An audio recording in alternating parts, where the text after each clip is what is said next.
grandmother's wedding.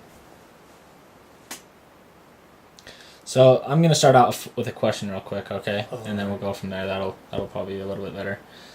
All right. So now that we've talked about your life up until this point, why don't we go ahead and start with change of topic and go ahead and talk about my grandma, your wife, and where you guys got married and everything like that. Is that on now? Mm-hmm. Catherine and I got married on February 5th in Pocatello, and my dad helped me get a new car, so Catherine's brothers all wanted to get it painted up and done up, so the night of the wedding I just drove a few blocks away, parked it in front of a school, and Dad drove me back over to where we got married. And they looked in every garage in town trying to find my car. And it was sitting out in the open. So, but anyway, I came home, well, the Christmas before, we had a 72-hour pass, so there was one fellow, I don't know if there's two, but anyway, we drove from Fort Ord straight through to Pocatello on Christmas Eve.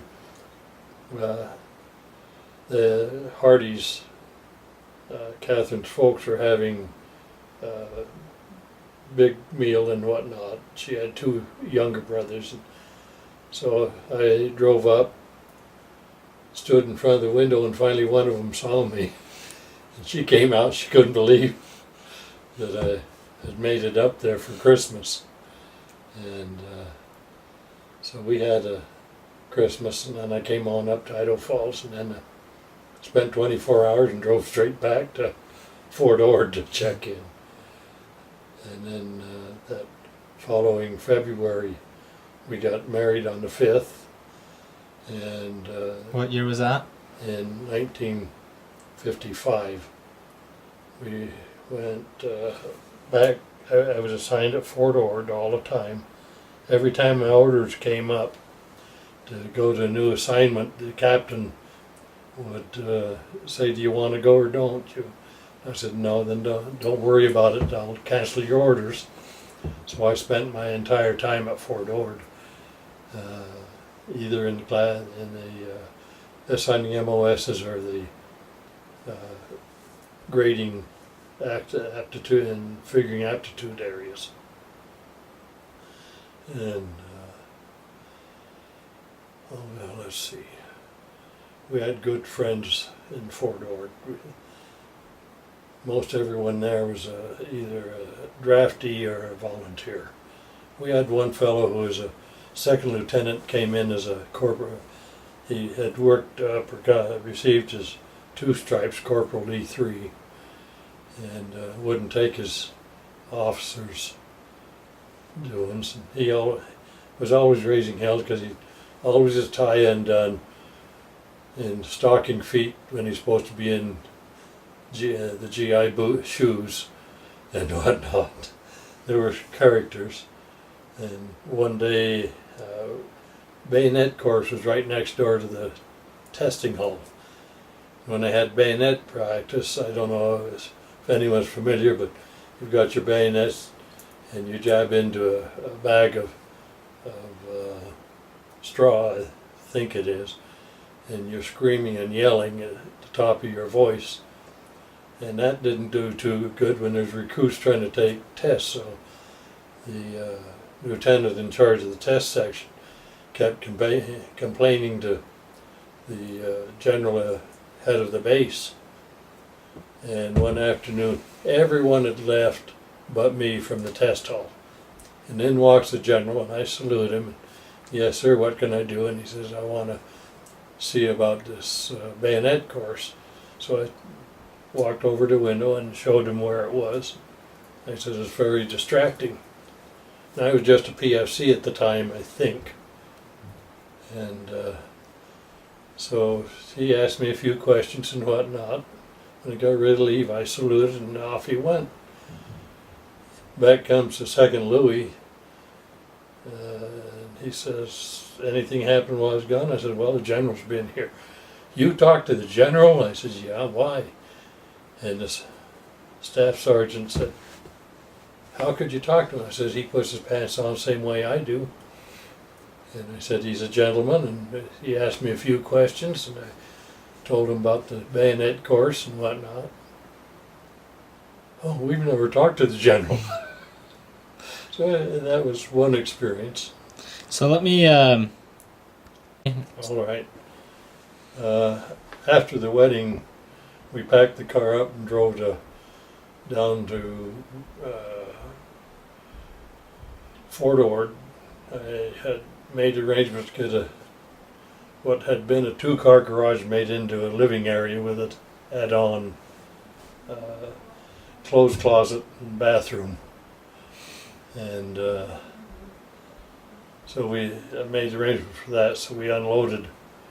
And then Brother Bill was down in Yuma, so we drove down to Yuma and spent a couple of days more of my leave. We went into Mexico, Tijuana, and did the streets and the bartering and whatnot. And I got one instance, I went to the shop and it was over a leather belt, and we had haggled to within a nickel, and the owner says, you wouldn't want to lose buying this belt over a nickel. I said, do you want to lose the sale over a nickel? And Catherine walked up and put the nickel down. I was ready to beat her. So anyway, we went back to Fort Ord. A good friend of mine was going through basic. So the first meal we got, we invited him over, and I think we got some steaks from the PX, making dinner, and she says, do you know how to make gravy? And I said, yes. That was my first mistake, because that made her upset that I knew how to make gravy and she didn't. And so everything went well. And a year later, with all the trials and tribulations, we went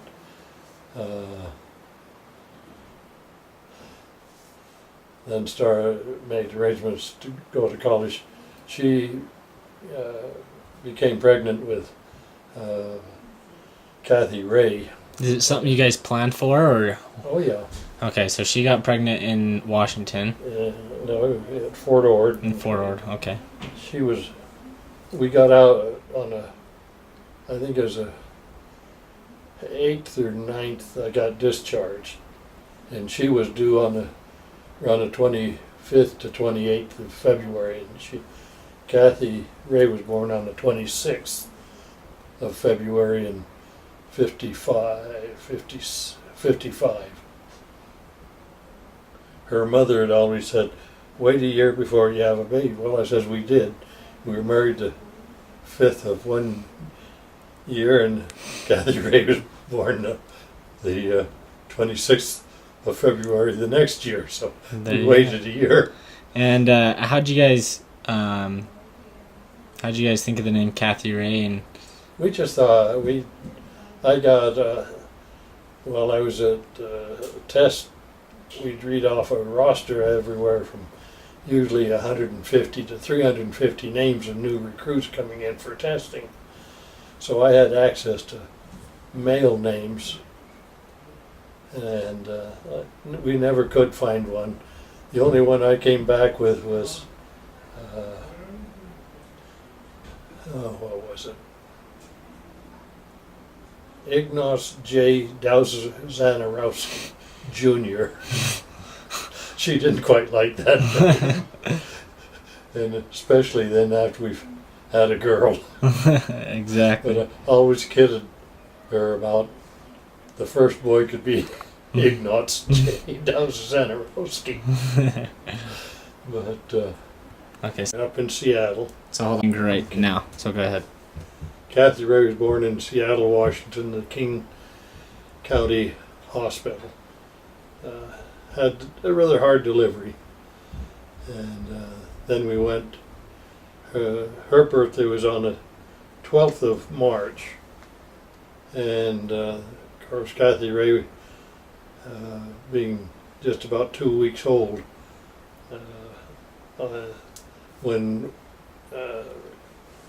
Catherine and I decided we'd go out for dinner, we'd get hot dogs, and that was dinner. I was working part-time with a second cousin making aluminum diving boards in Seattle for a living. And so as we got ready to leave, up drive my folks unannounced. And we told them we were just going for birthday dinner. So they said, well, we'll go to dinner. So we went to a real nice place in Seattle for dinner for a nice change. Instead of the hot dogs. Instead of a hot dog. But no, let's see. Then after I got out of college, I left after the quarter. That was somewhere around the 15th to 20th. I think it's the latter part of March. But we made a bassinet out of a cardboard box with blankets and whatnot, pillow. And she rode in the back of the back seat of the car through snow and whatnot, coming down to Idaho Falls. And then I started looking for a job. We rented a little one-bedroom home on 12th Street. And set up housekeeping and looking for a job. And I had Dad, with some other gentlemen, was starting a concrete block pre-stress up in Butte, Montana. So we moved up there,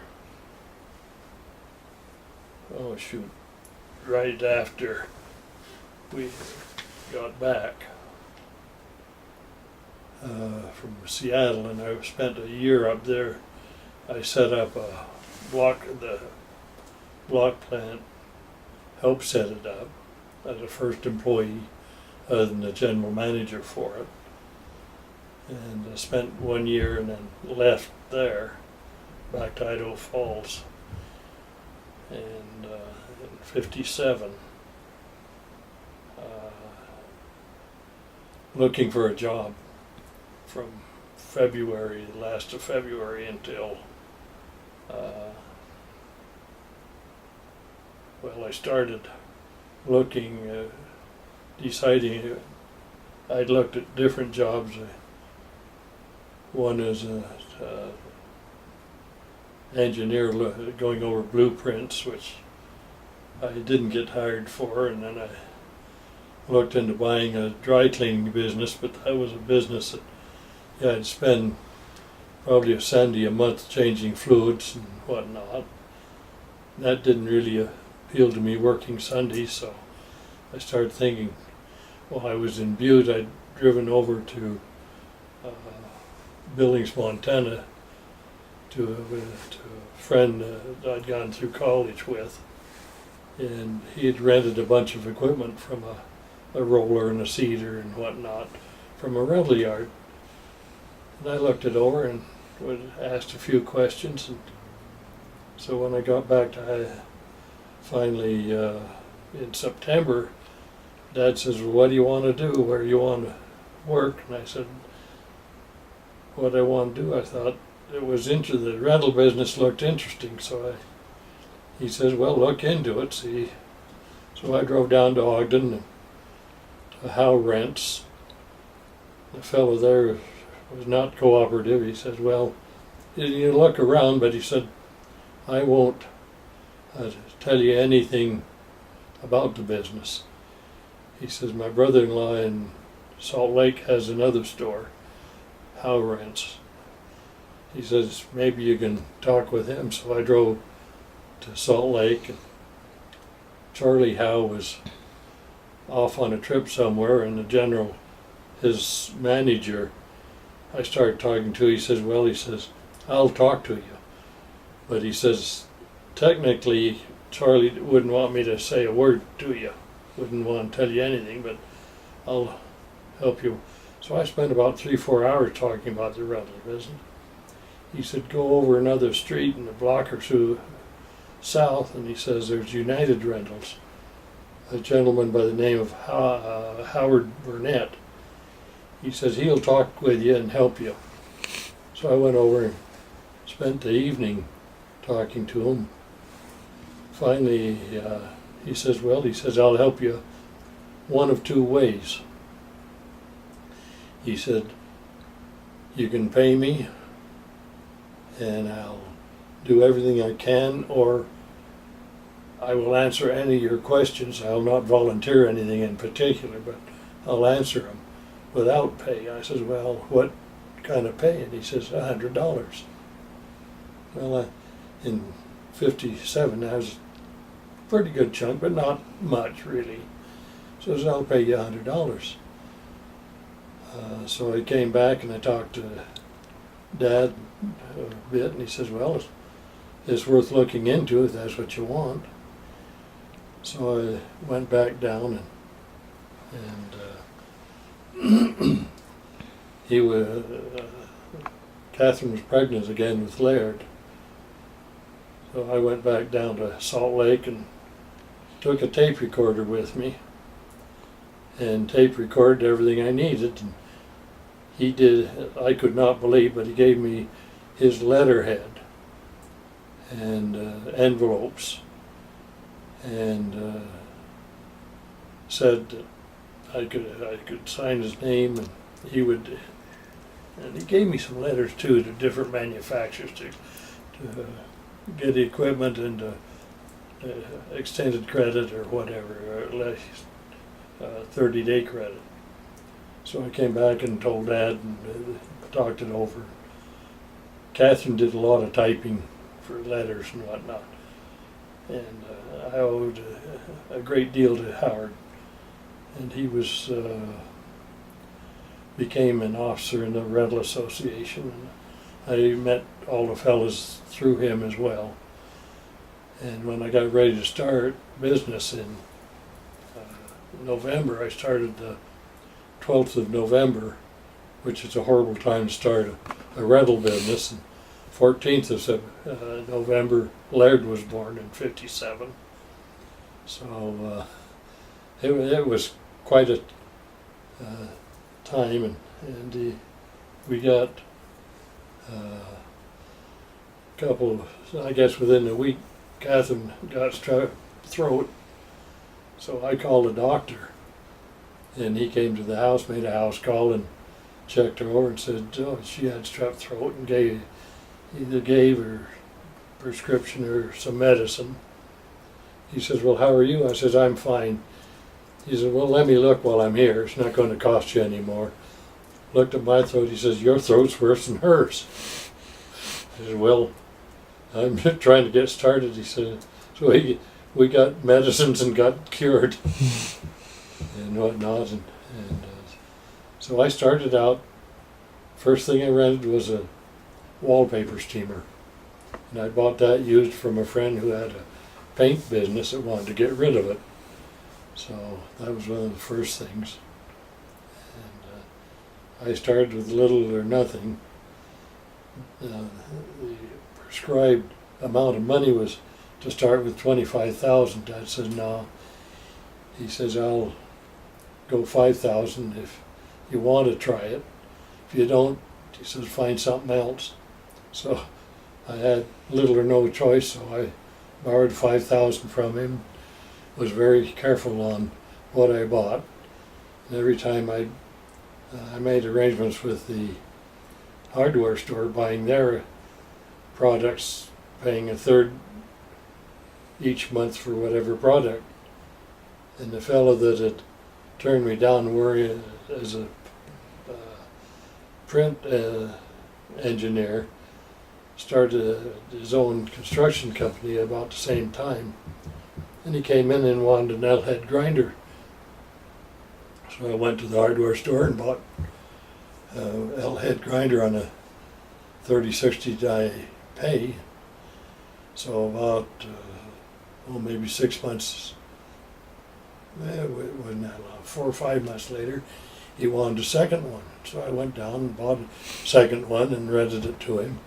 He was still renting the first one. So then I had two of them going out to him monthly, and then a few months later he wanted a third one, so I got a third one. I said, why are you renting them? He says, because the fellows will take care of a rental tool where my own tools they'll steal. So they were taking care of it. So he'd rented three of them. They were running, I think, just somewhere around $100 each. And he ended up paying over $1,000 in rental over the time. So it was kind of interesting and good. Nice boost. And I started renting chairs, and 100 chairs that I bought, and 2 or 3 beds I bought rollaways. I used 1 or 2 trailers from Howard, and just started building from there. And whatever money I got, I would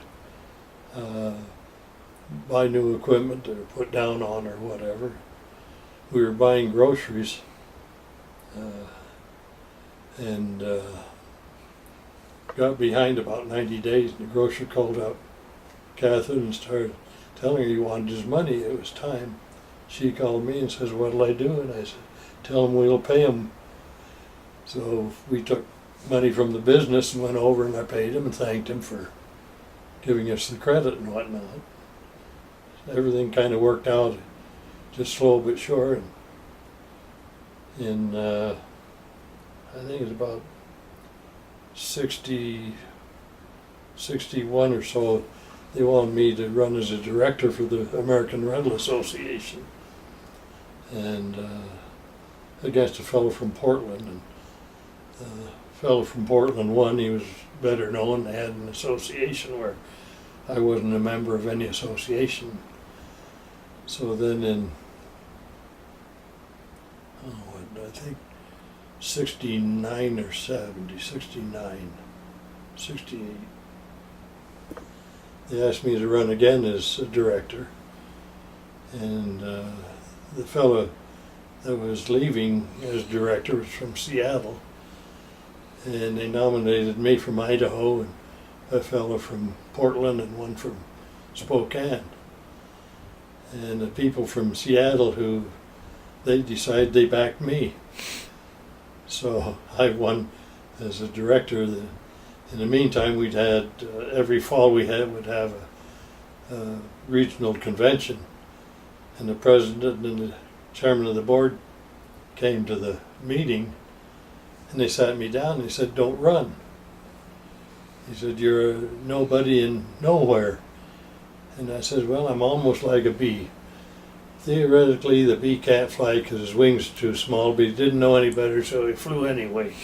I said, I'm just that dumb. So lo and behold, I got elected.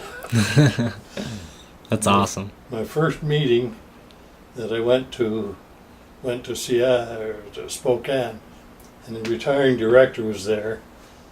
And in the middle of the meeting, with the fellow I'd ran against and who had lost, this ex-director then said, you only won by 11 votes. And I said, do you realize it only takes one? And he shut up and he didn't know what to do. And then it embarrassed the fellow that I had run against. But it was just kind of crude. Yeah. So during this time was that 61? No, this was up into 70. The 70s, okay. I think it was 70 when I became a director. Okay. And in 72 I was up for to become president, and I fell out of 72 is when Catherine passed away. Okay. And I was up for president. He says, no, he said, you need a little time. So the second vice president, I was second vice president, first vice president, and everyone stayed the same for a year. And then I ran as president in 73, I think it was. Okay. So it's a pretty interesting story. Did you end up? Let's see here. What was I gonna ask? Well, I ended up traveling with the association. I did a lot of travel. You traveled a lot. Laird was born in 57. And he was getting along in age then. He was working down at the shop all the time. Did a good job. And so when I'd go, he'd kind of act along with. I'd started the second store in, I think, around 60 in Pocatello with a fellow by the name of Monty Priest, who ended up to be his close than a brother. And so between Monty and Laird, they ran the business when I was off with the rental association. And I became president in 75, 25th year of the association. And the first big trip I took as president was over to Adelaide, Australia. Wow. And spent a week or so. Catherine had passed away. I had remarried a gal by the name of Yvonne. Very good. She was had a master's degree in nursing, but she was very upset. Her first marriage, her husband walked out on her after their daughter was born. And she was very nervous about weddings and whatnot, but we got along. But my good children ganged up on her, and she was ready for a nervous breakdown. And I said, I'm divorcing you, but I will help you every way I can.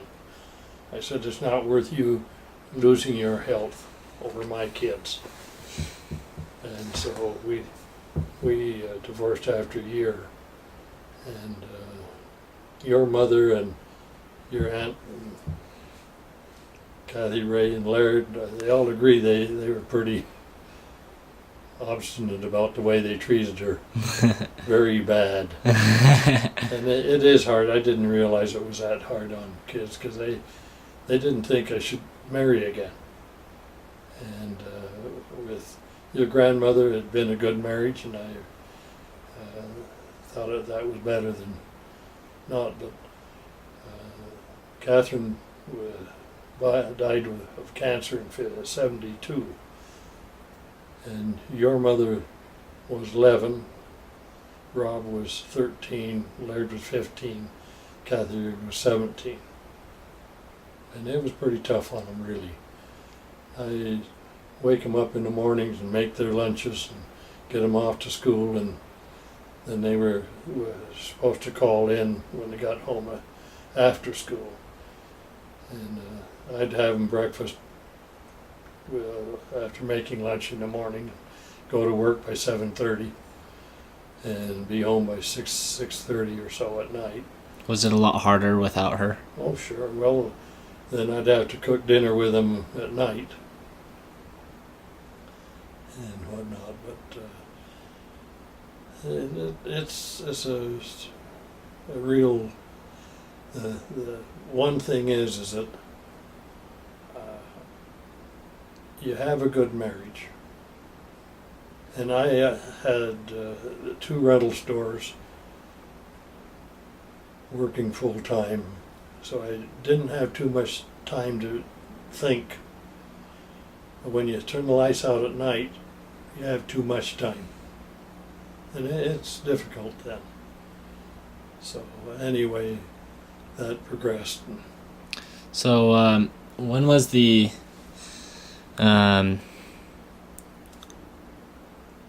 take me through the first time that you guys found out that she had cancer? We in 72, she started,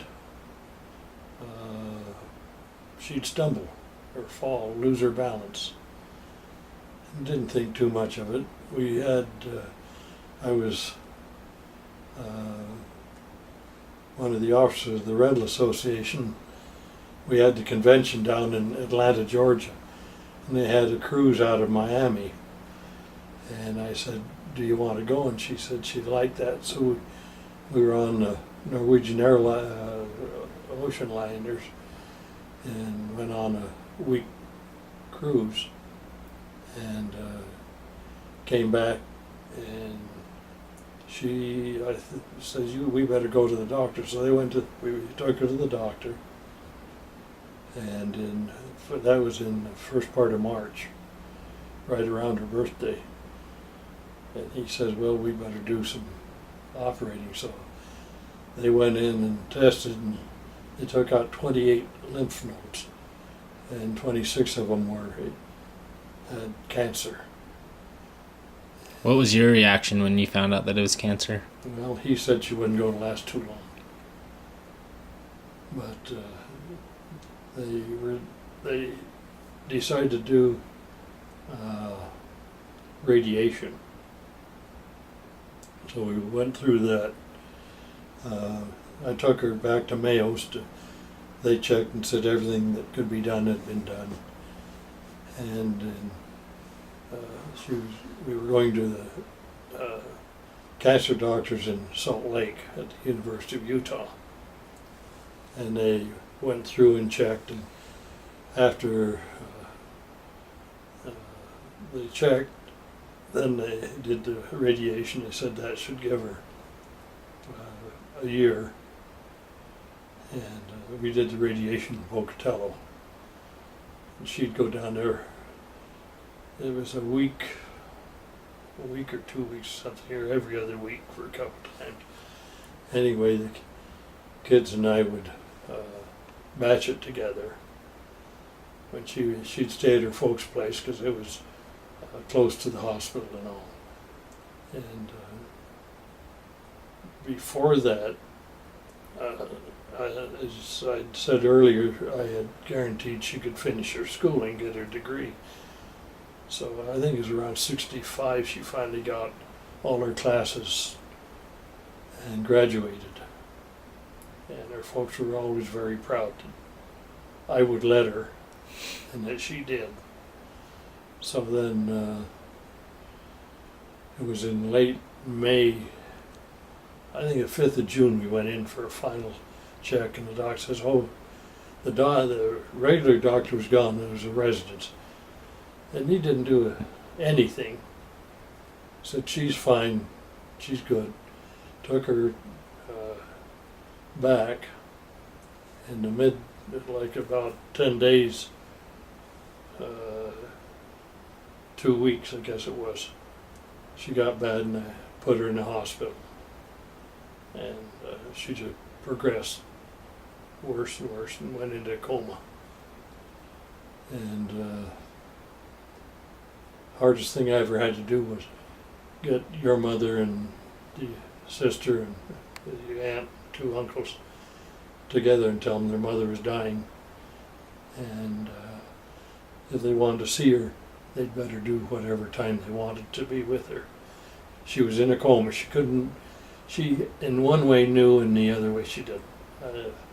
I think she recognized by touch and hand holding that they were there. Who took it the hardest out of the kids? Probably Kathy Ray. Wasn't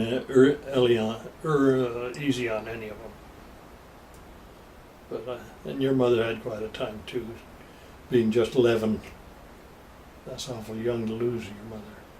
Do you think the family grew closer because of the situation? Well, I would say we were always quite close.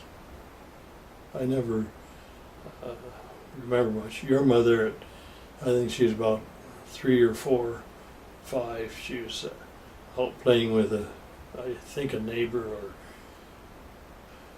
Kathy Ray. One of them, she's mixing up a mud pie. She said, I have poison for Daddy. Poison for Daddy.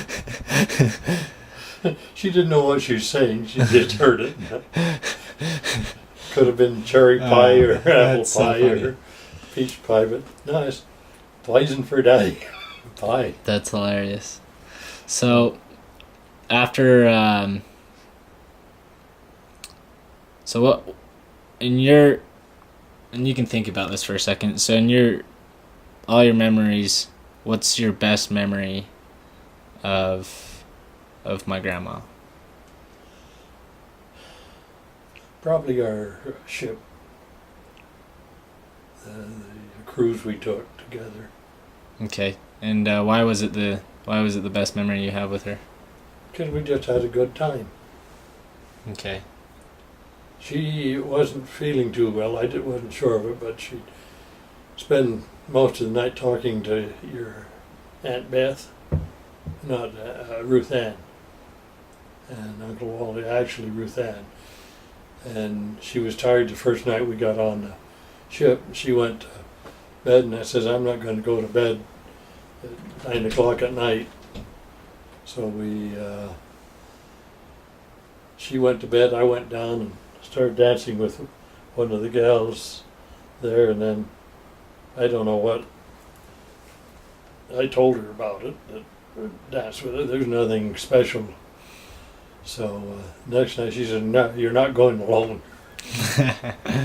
So she was rested enough that she really enjoyed the trip. Is there I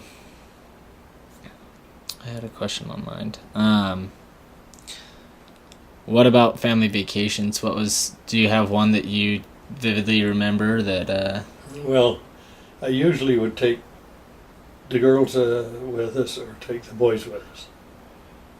And we could have more time together. We had I think we took the girls with us when we went to your Uncle John's college down in Austin, Texas. Had a good visit there, and then another time we went, had the boys and had a tent camper and hauled it up. Almost got it blown away in, I think it's Illinois, and with a good windstorm and rain, and went into Canada and had some rental friends there that we visited. Okay. So what about There were all different trips? Okay. So what about all these toys that I always hear about? What toys were you buying? What things would you do with? What are you talking about, toys? Well, an airplane. Well, the airplane. This Bill Kreider was he was in the tower at Idaho Falls, and somehow he'd heard or whatever that I might be interested. So he came to me and he says, "Are you interested in buying a plane?" I said, "I am. Let me talk with Catherine." So I went, talked with Catherine. Said, "There's a plane. Be partners with it. And we'd pay, each of us pay $750 for the plane. Now they're worth up to $110,000. Same model, Really? but usually with a little bigger engine in it. But Mhm. anyway, Catherine says, "Well, if you want, I guess." So the next day, I called Bill that night and said, "Well," she said, "Okay." So we drove to Jerome, and the fellow that had it advertised it, he'd found out, and we went up in it, flying around a bit, and he decided it was a good buy for the price, and so we bought it. When it had to go into Twin Falls to get it relicensed and ownership changed and whatnot, so we started home, I guess we left Idaho Falls, I would guess at 9-10 o'clock, maybe early. Got to Jerome and flew it a bit and went to the airport. Probably started flying home in about 3:30, 4 o'clock. He flew it home and had to gas up once in American Falls. And on home, I almost beat him home driving. But he got home, and then I made arrangements to have flying lessons. And your grandmother decided with 4 little kids that wasn't a good idea. And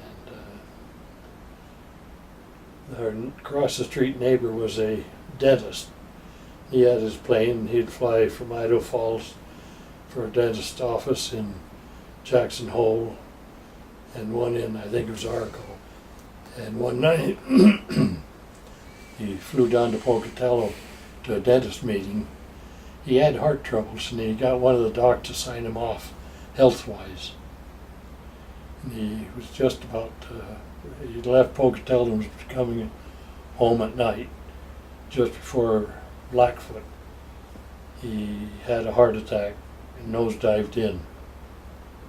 And with that in mind, they said someone on 23rd Street had the plane wreck. Everyone was calling the house to find out if it was me. Oh no. And that pretty well, Scared. Catherine wanted to get rid of it real fast. I can And imagine. About to take I'd had, I think, 7, 8, 10 hours of flying time. Catherine had talked to Dad and asked for his help to help me liquidate my plane. So Dad came out to the airport when I was getting ready for a lesson. He said, I don't think you better. He said, you've got 4 little kids, and to lose you would be a big problem for them. I said, okay. So then this Bill Kreider, who was my partner, said, he says, I'll take over the plane. I said, that's fine, I want my 375. Well, he said, we need to put a bigger engine in it. I said, that's fine, how much is it? He told me, I said, fine, I'll pay my half. Well, he says, we were using hand signals for landing, and usually you had to have a small radio for contact with towers. We need to buy so much for a radio. So that's fine, get it, how much is it? Pay my half. I said, why do you want to do that? Well, why not? It's my half of the plane. But you can't fly. I says, that's all right. He says, well, I'll just take it over. I said, no. He says, what are you going to do with it? I says, I'll introduce you to the new owner. He says, what? I said, I would introduce you to the new owner, half owner. And kind of shook him up. So the fellow next door, Ed Clements, he wanted to fly. He was with Allied Van Lines in Idaho Falls, manager there. And he wanted to buy it. And I said, that's fine, all I want is what I got in it. So I got that out. I don't remember what he sold it for, but it ended up recovering it or something. And then it was up to $30,000. A couple, 2, 3, 4 years later, he got his license all right. And then I heard here the other day, there's one for sale for $110,000. Jeez. So, let's see here. Why don't you go ahead and just, I'm going to just stop the recording if you want to. My vocation was the equipment rentals, which I started in '57, working up into becoming the president of the association in 1975, and then starting traveling. And I traveled to Australia, to England, to all over. Got people interested. The president, when I was president, he past president came to me and he said, he was chairman of the board, he said, what do you think about me going to England? I says, that's fine. He says, I go anywhere you want. He said, no, he says, have the association pay for it. And I said, you remember last year? He said, yes. I went there as vice president. Who paid my way? He says, you did. I says, you can go there this coming year, and you can pay your way or anywhere, any place you want to go that you want to pay your way for. I says, I don't know if I went that time or not. I think I did. But he wasn't too happy that he didn't get another free trip. He's a fellow that he might buy you an ice cream cone, but anything more was really stretching it, and he's well-to-do. But I met a lot of really, really good people. I still meet quite a few of them. At this point, I've been 53 years. When I go, I've been 51 consecutive rental conventions. First one being with 750 people, counting exhibitors and attendees. Now there's close to 10,000 going. Jeez. So it's been quite a history. And I've been the only one that's been consecutive year after going. I missed 1 year because of, I don't remember, it was 2 years ago, why I didn't go. It was in Orlando and I was planning to go, but we'd even made a room reservation, but we didn't go. But that's the only time I've missed in the last 53 years. And I'll be going again to Las Vegas if everything goes right. It got me traveling. And then with all the people I've met from around the world, we've taken trips to Taiwan, to Japan 3-4 times, saw the Hiroshima spot where the first A-bomb landed, been to Korea and Busan, had the travel director of Korea meet one of the fellows was Sam Greenberg, who was chairman of the Airport Commission of LA. He went with us a lot. He had 5 rental stores. And he went with us on that trip. He went with us on most of them. And so they held a plane up in Busan that went from Busan to Tokyo and had tea, held them up either 30 minutes or an hour, having tea with the travel commissioner. And then they rolled out a red carpet and a bunch of scroungy dozen rental people got on the plane and they kind of looked us over. Why was a plane held in a red carpet? Now that was interesting. We went through factory after factory everywhere. And we went to Hong Kong.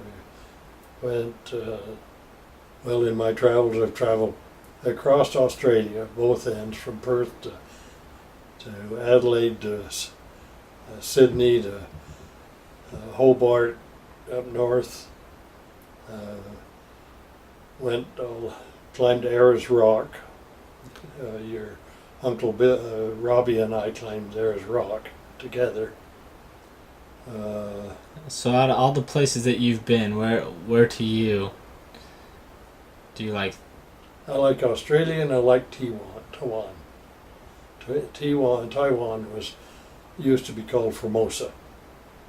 It was a very interesting place, and I quite enjoyed it.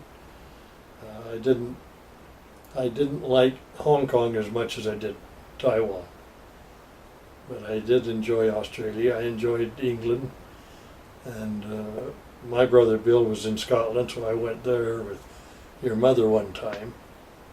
I took her to the rental convention in London, and then went up to Glasgow and spent a few days with your Uncle Bill. And I took Laird over the first time, and then Kathy wanted to go to, your Aunt Kathy wanted to go to Hawaii, so she went to Hawaii instead of taking one of the trips with me. And I took Robbie one time, and then your mother one time. And so we had they were all very, very interesting. I traveled through Germany a couple of 2-3 times. We had one of the fellows, we'd rented, I think there's 5 or 6 of us. One time we had to rent 2 cars, a minibus and a little Volkswagen Beetle. So we went through there, through Germany, and enjoyed seeing that. Went to Heidelberg, went to all over. We went outside of Stuttgart one noon. We went into a little village, and they couldn't speak English. We couldn't speak German. So we sat. There were 4 of us sat at a table, and 7 sat over. So there was 11 in that group. And the Australian McDonald said, "Oh, I can take care of it." So he got a menu and he started pointing. And the waitress said, "Fine." So about 20 minutes, out comes this one platter, and we all sit kind of eyeing it, waiting, looking to see if she'd bring the other supposedly 3 platters. And waited about 5 minutes. I said, "I don't know about you people, this looks pretty good. I'm cutting everything in fourths." So I cut it in fourths. We all had a fourth of it. That tastes pretty good. Then out came another platter, so we cut it in fourths again. All 8. Third came, did the same. The 4th came. Thought that's a pretty good idea. You did all right ordering. Out came another platter. It was blood sausage. And everyone looked at it. "I'm not going to eat that."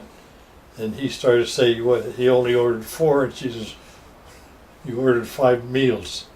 So you pay as much as you're going to pay for them." Okay, we were working out of a general pot anyway. We all paid. So I tried it, the blood sausage. It was good. It wasn't my favorite, but it was all right. But no one else would taste it. We had some good meals over there, I'll tell you. Really? Real good. And went to a couple different international fairs, equipment fairs over there, in different trips. And then one trip when we were seeing manufacturers, we were leaving, where is it? Plains to go over to Frankfurt. The fellow from Chicago started out the wrong direction, and so we got turned around about 30-40 miles down the road. And the guy says, "Ray, you want to drive?" I said, "Yeah." So I started driving, and it's unlimited speed limit in Germany. So we were driving about 80-90 miles an hour or more going down the Autobahn. And so we got into the first factory about 30 minutes early, and they said, "Well, you're early." Oh, well, okay. So anyway, they had meals fed us and walked us through the factory. We had another factory to go to, and we got here again about 30 minutes early, and then drove back. And they were all amazed we were getting there early, because normally they'd figured that we'd get to the first factory at 12 and we'd eat and go through the factory. So we went through the factory first and then ate and then left. And then driving got a little fast. So it was interesting, the trips we'd taken. Went through a winery in Heidelberg and the castles and whatnot around. And went through 3 or 4 of Ludwig's castles in Germany. They were all very, very interesting. Came within a few miles of Hitler's Busch Garden. And they wouldn't go up to it. I wanted to, but they wouldn't. Didn't want to. We went past it into Austria. But we went another time with, who was it?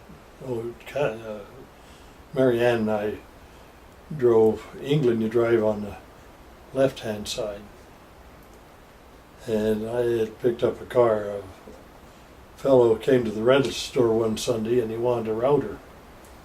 And he's from England, and he had a motorhome. And I asked him what he was using it, and he said, well, he was refurbishing a motorhome, and he'd measured the Formica, but he forgot that when he put two sides in, they were 1/8 of an inch less on the third mantle piece going in. He had to cut about 1/8 of an inch off one sheet of Formica to put in the shower room. So I said, well, I'll let you use it, just no rent, you can use it. And so he used it and came back, and he had a girlfriend with him. They looked a little scroungy. They were living in a motorhome, trying to live in Jackson Hole. They'd gassed up with propane, and the guy putting it in broke the neck going to the filler on the water tank, the dirty water tank. So they said, well, the dealer for him is in Shelley, so he said, if you'll drive down to Shelley, they'll buy you a new tank and put it in. So they got to Shelley and had to wait a week while they ordered the tank to put in. So I said, how would you like to come to dinner get a bath and whatnot? They said they'd love it. So they came to dinner and spent a year with me. Wow. They traveled all over, in and out of Idaho Falls, and I took them up one time. They were fighting visas, so they had to go to Calgary to get a new visa to stay in. So I drove them up there and went through Calgary. Went to the Calgary Stampede and whatnot. Everything went. We had just a nice time with him. So he was a used car dealer over in Bath, or by Bath, called From. And he sold used cars, bought and sold them. So every time I go over, if I wanted, call him up, he'd give me a car to use when I went to England and Scotland. Wow. So we borrowed this one car. I was driving up, and it had a valve job, needed a valve job, yeah. So we had it break down outside of Glasgow, and they pulled, Marianne's brother pulled me in to Glasgow, and we went to a friend, and they fixed it free. So then we drove from there down to London and across to France, went from France to Belgium to Holland, and then back through the La Tunnel, and back into London, back to Scotland. Wow. What a trip. Sounds like you've traveled pretty much everywhere. Enjoyed it. That's awesome. The family? Yeah, so go ahead and just talk about each one of the kids. And Well, of course, the oldest is Kathy Ray, and she, a year after her mother died, she went to BYU here in Provo, and had quite a time. In her last year in high school, with her mother gone, I made her call me every night she came home from high school. She always said, why do I have to? I'm a senior, I'm big. I said, because I want to know where you're at. So she did. She was very dutiful, not willingly, but dutiful. And after she had her family, she said, now I know why you want me to call when I got home from school. Because she teaches school now and whatnot. And then Laird, he worked with me in the rentals and went to a rental school back in Iowa, Sioux City, for a year, and then came back, and he went to work for this Sam Greenberg, who I'd mentioned earlier, and he went to work for him, and from there he started his own rental store in the San Fernando Valley, and he did a lot of traveling with me. We went to, he did visits with, in fact, first time I took him to Tokyo, I was looking to import construction steels and equipment. And there's a big holiday going on, and he he asked what I was going to do. I says, I think I'll go to Taiwan. He said, no, why would you go to Taiwan? Because I've never been there. Well, I'm not. And I said, that's fine, you don't have to. And after I got a ticket, he says, I think I want to go. So we went to Taiwan and looked into some construction tools and whatnot, and they weren't too good. You couldn't interchange parts on the chipping hammers and whatnot. Their uniformity was not good. But the fellow who was doing it became quite a friend of Laird's. Laird's visited him in both Taiwan and in China. He has factories in China and he has factories in Taiwan. And the factories might consist of just a little garage, someone putting tools together in a garage. That would be a factory. Yeah. And then there's Robbie. He came to college here in Provo, BYU. First year just goofed off, and I said, that's it. He went on a mission and met his wife Mariko in Japan. And when he came off his mission, he said he moved from one missionary to another, so he kept in contact with Mariko on his mission. He says, well, I want to have her come to the States. Would you sponsor? I says, if that's what you want, I'll sponsor. So I sponsored her against your great-grandmother's, both of them, will. And one time before, I think before she came over, it might have been right after, he was working down in Houston, staying with Kathy Ray, sister, and your grandmother Hardy, great-grandmother Hardy, called up Kathy Ray and said, your dad doesn't understand. She's from Japan and so on and so forth, and that's not good for Robbie. He shouldn't go with her. And she said, I think you can talk to your dad and make him understand. And I said, so she said, sure. So she called me up one night and said, I need to talk to you. And I said, well, what about? She says, Grandmother Hardy wants me to talk about Robbie and Mariko. I says, I have only one question to ask you before. And she says, what's that? I says, you remember when you were getting engaged to Neil? Yes. How would you have felt if I'd said, oh, he's not the person for you, you can do a lot better, go find someone else? She said, of course she was married to him then and had a couple of kids. She says, I told you to go to hell. I said, now what do you want to talk about Robbie and Mariko? She says, Grandmother Hardy doesn't understand. So then there's Rob. He went to Japan and everything worked out. And Mariko came over. She was 18 or 19, young. She stayed with me and she was always afraid I was going to ditch her somewhere. She didn't know anyone. I mean, she spoke broken English, enough to understand, whatnot, but she had that fear, and I said, don't you ever fear that I'm going to leave you. You're one of my girls. You're not just Mariko coming from Japan, you're one of my girls. So that's built quite a relationship between her and I. And so it's all worked out. I explained to Robbie, there's between the customs difference and nationality and everything, that the kids are going to be half Japanese, half American, and they could have problems, they may not. But I said, you understand all of this? He says, yes, and we've talked about it, and that was their decision. I said, well, that's fine.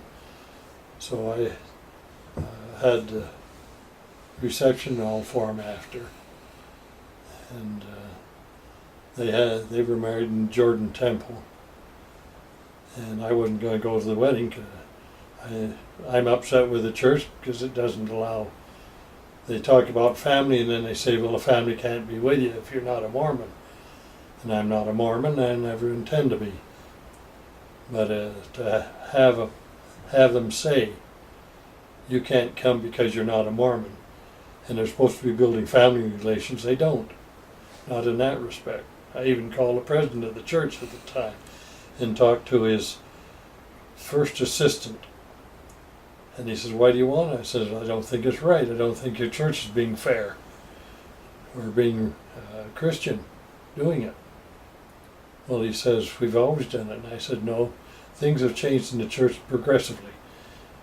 You can't name one thing that's changed. I said, yes, I can. Take the garments. He says, that's none of your business. I says, it's my business because you asked me.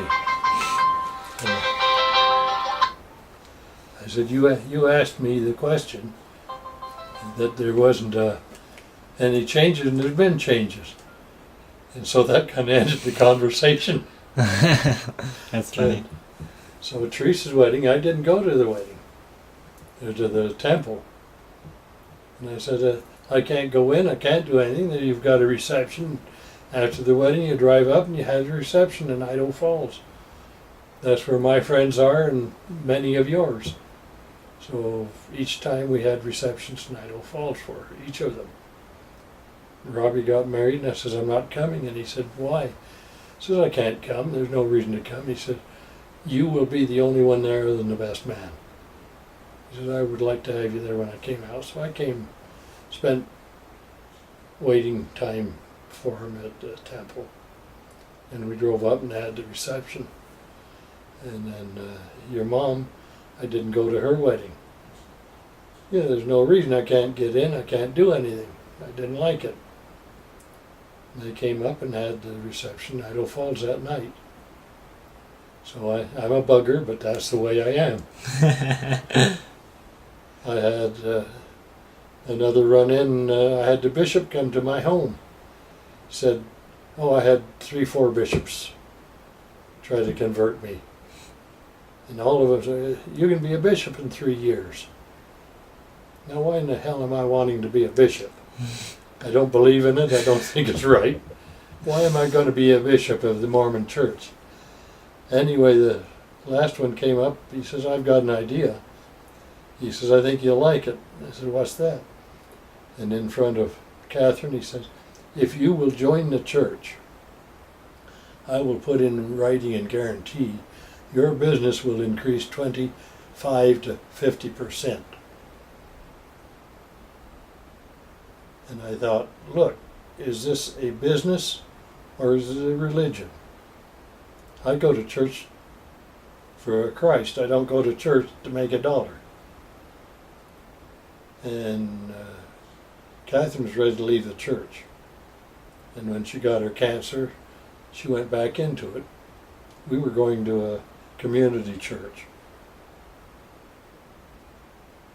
But she went back into it. When we had her funeral, 3 of the neighbors wanted to talk. One was from Pocatello, one was next door to me, or 2 doors down. The other was behind us. And I said, if you want to talk at the funeral, it's 5 minutes, no more. First 2 got up, did the 5-minute talk. The third one got up, the neighbor 2 doors down. He started a conversion, trying to convert me. And talking over 5 minutes, I almost got up and out of her funeral because a funeral wasn't the place Makes sense. for that I was, as far as I was concerned. I was quite upset. So go ahead and I would say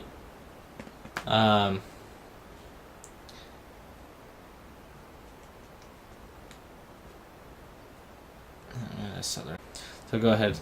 Kathy was like a grandmother. Grandmother Hardy was a teacher and very possessive. And the best way I got along with mother-in-law was to yes her and do what I wanted. And I found that to work out perfectly. Never had to say no to anything. Anything she wanted was fine. And Kathy is very possessive of Neil, and she wanted to be a teacher, and she became one, which is good. And as a baby, Kathy was probably as happy as could be. Laird had a lot of croup, as I recalled. He was a good worker. He was always seemingly old for his age. He wanted to be with adults rather than kids. And Robbie liked, he played the trombone. And when he's in the 6th grade, they put him in a big band with the school. And I think it was 7th grade, or either 7th or 8th. I had to get him, or he wanted a better horn, so I bought a professional horn trombone for him. And when he was a junior, the fellow that was a senior was named state trombonist. And Robbie was actually better than him, but they said no, Robbie would have another year and he would get it the following year, so that's what happened. So Rob liked his horn. He was too smart for his own good and didn't have many friends. They weren't up with him. When he was in the 4th grade, he's reading the encyclopedia. He wouldn't do his homework. Intellectually, he was just Yes. that much further Extremely. ahead. He had a photographic mind. And What side of the family did he get his smarts from, you think? beats hell out of me. I think it was just plucked out and given to him. But he was difficult. Finally, I had to tell him, I said, look, being stupid, silly, trying to make friends with him, they don't like the other kids don't like it. Being too intellectual, talking above them, they don't like it. You're going to have to learn to just be conversational. And I said, it's the only way you're going to get along, whether it's this in school or out of school or anything else. I said, you've got to learn just to talk regular. You don't talk scientific, you don't talk ultra intelligent, you talk regular. And being stupid, silly to try to make friends doesn't do it either. So I said, you have to do that. Your mom was always well mannered, happy, and go-lucky. I used to, when I made her lunches, she told me one time she went to lunch with one of her girlfriends and she brought her lunch out. She had a drink, she had a sandwich, she had carrots, and she had dessert. And her girlfriend says, well, do you make your lunch? And she said, no, Dad does. Oh, if dads make lunch like that, she says, I wish my dad would make my lunch. But your mom was always real happy. She's a good girl. So that's perfect. All right. So now I'm just going to ask you a few questions, and I would just like to hear your answers from it. The first would be, is there anything that you wish you could change after looking back at your life? And if so, just... No, I've had a good life. I can't kick. I've traveled. I've had 2 exceptional wives. Marianne has been a real jewel. She's been able to put up with me. It's just, I've had a good family. Had no drug problems. They've not always done everything I've asked. However, I haven't done everything I've been asked to do. Perfect. And let's see here. If you could have had any other profession, what would it have been? I've enjoyed the rental business. I met a lot of people, traveled a lot of the world because of it, have friends all over the world. I can't think of anything more interesting that I would have liked to have done in place of. Perfect. And let's see.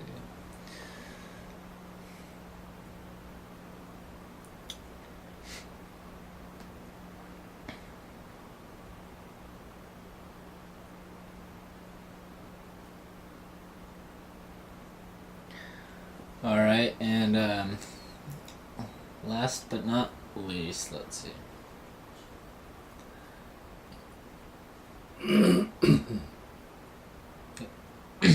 All right, is there anything that you want passed on as far as the family goes? No, I just, Maybe it doesn't have to be materialistic, but a tradition or anything like that. no, I just would hope that they would be able to meet occasionally all together. There's now becoming quite a few with 4 children, 4 in-laws or outlaws, 18 grandchildren, and coming up to 10 great, and how many more? Yeah, there's a lot of us now. All right, and the last question. What is one thing that you want most people to remember you about? Or to remember about you? Just hoping that I'm a good person. I've tried, and I'm still human, do things occasionally that probably shouldn't have. And I have to temper myself, and we all should do that, so nothing different other than just trying to be remembered, hopefully, as a good person. Awesome. Well, we love you, Grandpa, and thanks for doing this for us. Well, I just love and enjoy all my family. Well, thank you so much again.